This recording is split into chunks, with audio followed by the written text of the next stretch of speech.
Innal hamdalillah nahmaduhu wa nasta'inuhu wa nastaghfiruh wa na'udzu billahi min shururi anfusina wa min sayyiati a'malina. May yahdihillahu fala mudilla lahu wa may yudlilhu fala hadiya lahu. Asyhadu an la ilaha illallah wahdahu la syarika lah wa asyhadu anna Muhammadan 'abduhu wa rasuluh la nabiyya wa la rasula ba'dah. Allahumma shalli wa sallim ala nabiyyina Muhammadin wa ala alihi wa sahbihi ajmain, amma ba'du. Faya ibadallah, inni usikum bi nafsi wa iyya bi taqwallah wa ta'atihi faqad fazal mu'minun wal muttaqun. Haitsu qala Allah ta'ala fi kitabihil karim, a'udzu billahi minasy syaithanir rajim. Ya ayyuhalladzina amanu taqullaha haqqa tuqatih wa la tamutunna illa wa antum muslimun. Wa qala ya ayyuhalladzina amanu taqullaha wa qulu qawlan sadida yuslih lakum a'malakum wa yaghfir lakum dhunubakum wa may yuti'illaha wa rasulahu faqad faza fawzan 'azima. Kaum muslimin sidang jamaah Jumat rahimakumullah. Alhamdulillah, bersyukur kita kepada Allah atas limpahan nikmat yang Allah berikan kepada kita hari ini.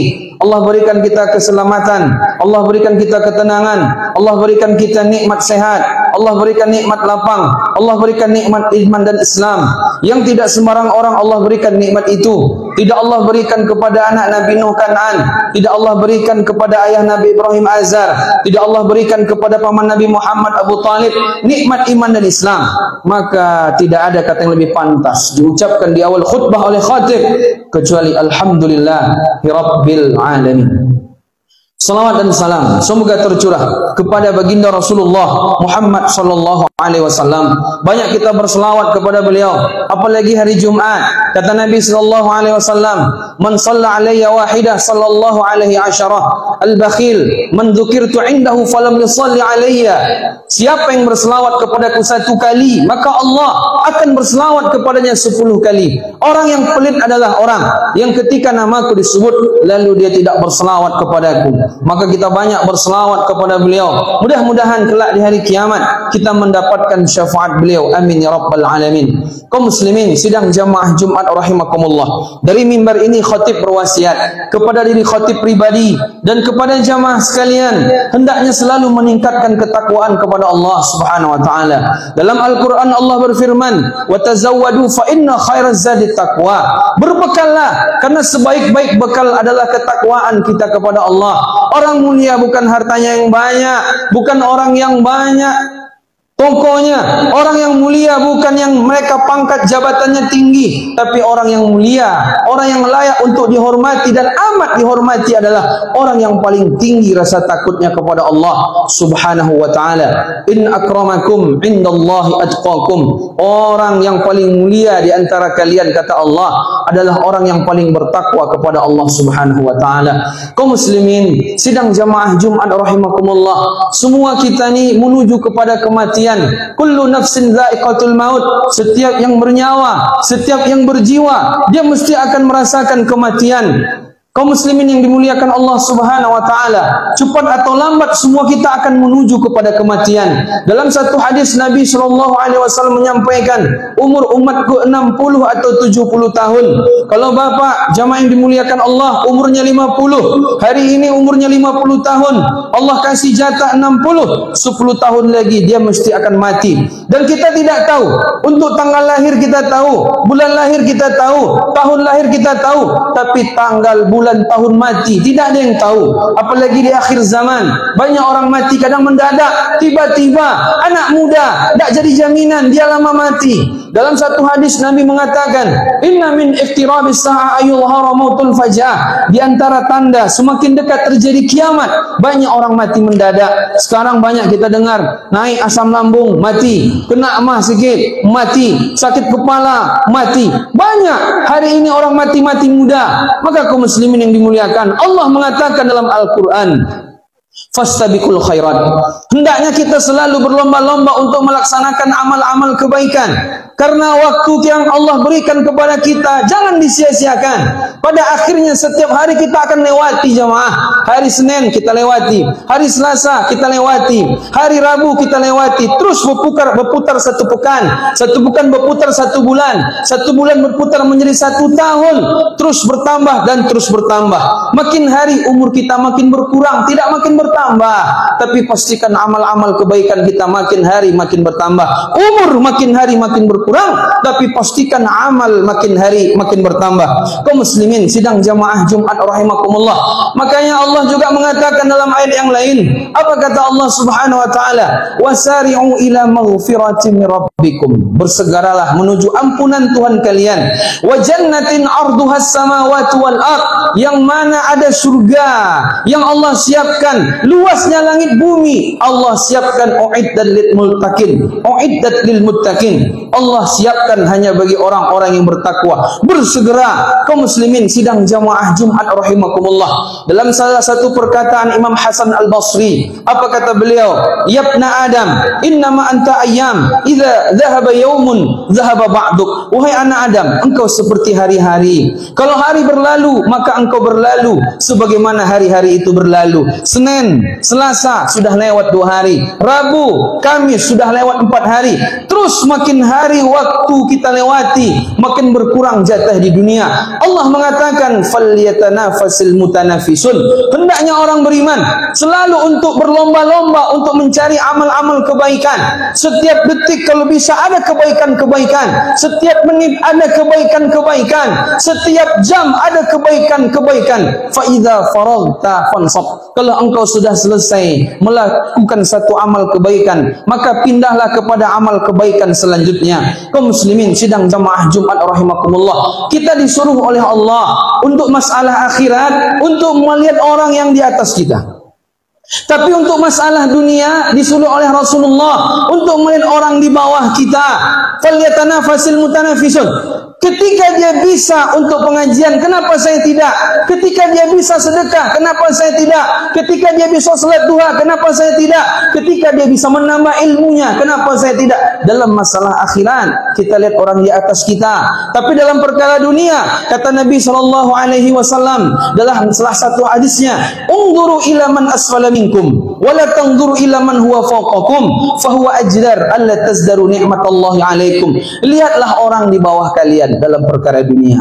Kalau ternyata saya belum punya kendaraan, tapi saya masih bisa pakai jalan kaki, ada orang di bawah saya pakai kursi roda, pakai tongkat dia, kita lebih daripada dia. Dalam perkara dunia, lihat orang di bawah kita. Dalam masalah akhirat, lihat orang yang di atas kita. Kaum muslimin sidang jamaah Jumat rahimakumullah. Tapi selama ini kita terbiasa dalam masalah-masalah dunia, kita selalu melihat orang yang di atas kita. Ketika kita sudah punya Honda, kita lihat ada orang punya mobil, pengen punya mobil. Sudah punya mobil, nanti mobilnya di atas lagi, pengen pula begitu terus. Jemaah yang dimuliakan, sampai kapan kita akan begitu terus? Makanya ada yang mengatakan, dalam perkara dunia ini tidak ada finish-finishnya. Kita ini sering ketika berada di gunung, inginnya ke pantai. Sudah berada di pantai, pengen balik lagi ke gunung. Ketika hujan, kita tanya kapan kemarau. Setelah datang kemarau, kita tanya kapan hujan.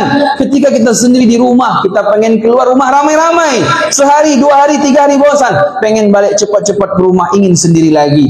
Jadi ternyata untuk masalah dunia nih, ketika kita belum dapat, dia itu hebat.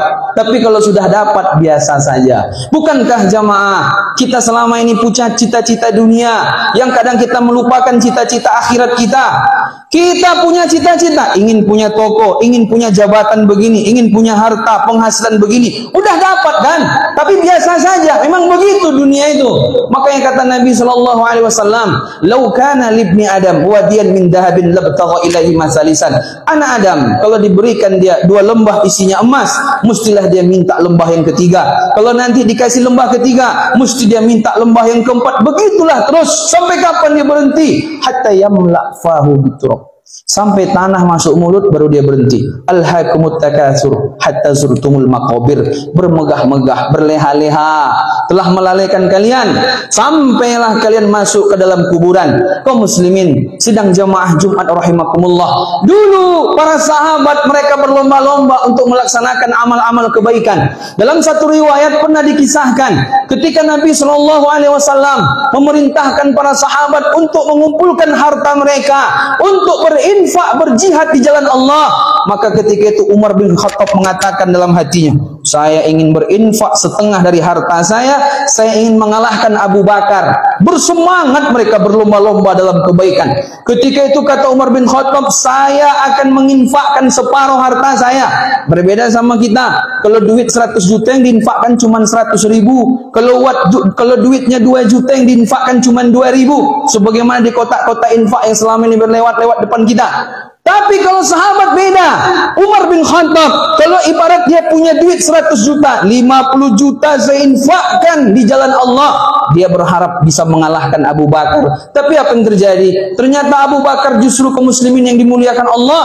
Dia datang ke Nabi, membawa semua hartanya, dipersembahkannya di jalan Allah. Maka ketika itu Nabi SAW bertanya kepada sahabat Abu Bakar, lalu wahai Abu Bakar, kalau engkau infakkan semua harta ini di jalan Allah, apa yang kau tinggalkan di rumahmu? Yang aku tinggalkan ya Rasulullah, Allah dan Rasul. Maka semenjak itu apa kata Umar bin Khattab, kalau begini ceritanya saya tidak akan mampu untuk mengalahkan Abu Bakar As-Siddiq radhiyallahu anhu. Berlomba-lomba mereka dalam kebaikan. Dalam satu riwayat pula Nabi SAW pernah menyampaikan, yang nanti di hari kiamat masuk surga tanpa hisab. Di hari kiamat ada 3 macam kaum muslimin. Ada yang masuk surga tanpa hisab, ada yang masuk surga dihisab terlebih dahulu, nomor 2. Yang nomor 3, mereka kena hisab, lalu mereka masuk neraka, kemudian mereka dimasukkan ke surga Allah Subhanahu wa taala. Yang pertama masuk surga tanpa hisab, langsung masuk surga aja. Yang kedua masuk surga tapi dihisab dulu. Yang ketiga dihisab dulu, lalu dia banyak keburukan daripada kebaikan, masuk ke neraka, kemudian Allah masukkan dia ke surga. Kata Nabi, yang masuk surga tanpa hisab, yang level pertama jumlahnya sab'una alfan ghairi hisabin, 70.000. Ketika itu ada seorang sahabat yang bernama Ukasyah, ya Rasulullah, tolong doakan saya agar aku masuk di antara 70.000. Akhirnya didoakan sama Nabi, mudah-mudahan Ukasyah masuk yang 70.000. Lalu ada pula sahabat yang lain, ya Rasulullah, tolong saya doakan juga. Berlomba-lomba. Tapi apa kata Nabi SAW? Sabaqaka Ukasyah. Nampaknya Ukasyah telah mendahuluimu. Akhirnya Nabi SAW tidak mendoakannya. Tapi poinnya jemaah, para sahabat mereka berlomba-lomba untuk melaksanakan amal-amal kebaikan. Dan nanti. Makanya jemaah yang dimuliakan Allah Subhanahu wa taala, dalam satu riwayat diceritakan ketika seorang ulama tabi'in yang bernama Imam Hasan Al-Basri, ketika itu dia membawa jenazah ke kuburan. Ramai-ramailah kaum muslimin mengantarkan jenazah seorang muslim ke kuburan.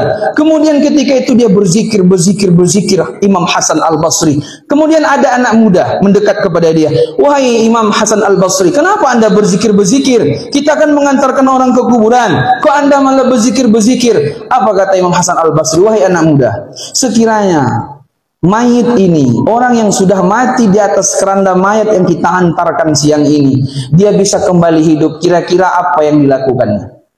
Apa yang akan dilakukannya? Mestilah dia akan beribadah. Sekiranya dia tahu satu sujudnya diterima Allah, dia akan sujud 1 kali di dunia. Dia akan berdoa kepada Allah. Dia akan tilawah Al-Quran.